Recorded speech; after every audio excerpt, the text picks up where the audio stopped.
Know Your Audience writing trap.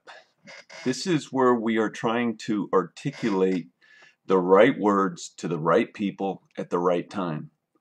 When you're in front of a crowd of people from your own career field, you can cut to the bottom line and you can say things and they understand the context, that they already are aware of all the other surrounding details to understand and assign the appropriate significance.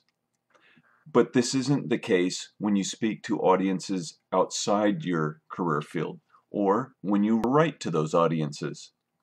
In this example, I want to go to the slide. The individual was awarded an LVN license. So if you're not from the medical career field, you may not know that this is a licensed vocational nurse. And it goes on to say they passed requisite training and examinations.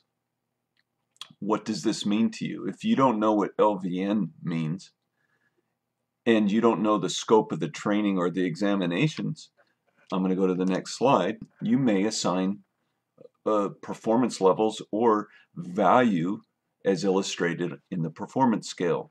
That it sounds like good stuff.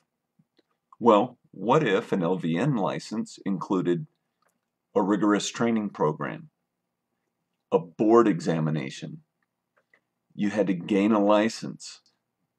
And with all of that said, the biggest omission may be the fact that it's a 2-year program and you would never know. The medical career field would know, but when you're writing and articulating competencies, you need to make sure you give the pertinent details to all audiences. And here you see awarded a 2-year LVN license with a 98% on the oral, written, and practical examinations. Now all of a sudden you have context to the magnitude and level of effort. I've updated the performance scale. I think awarded a 2-year LVN license would be supervisory, or maybe that would be management.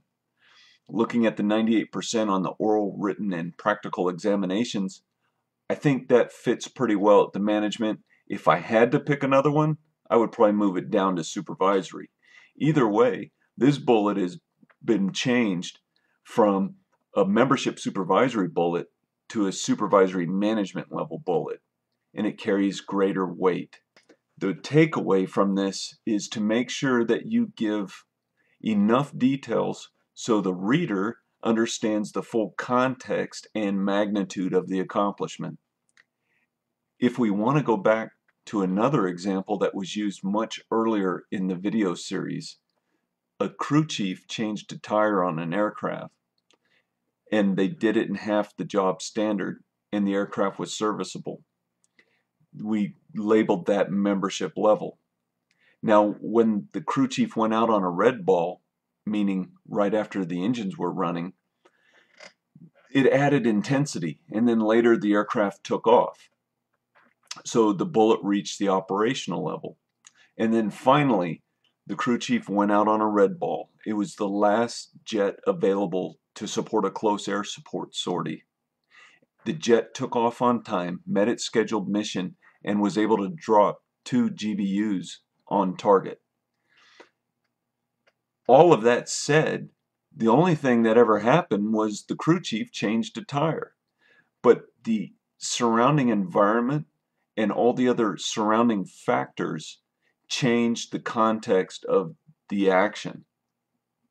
That's what I'm trying to get here. Know your audience. Make sure you give the audience the appropriate details. So the takeaway for writing trap number 9 is to know your audience.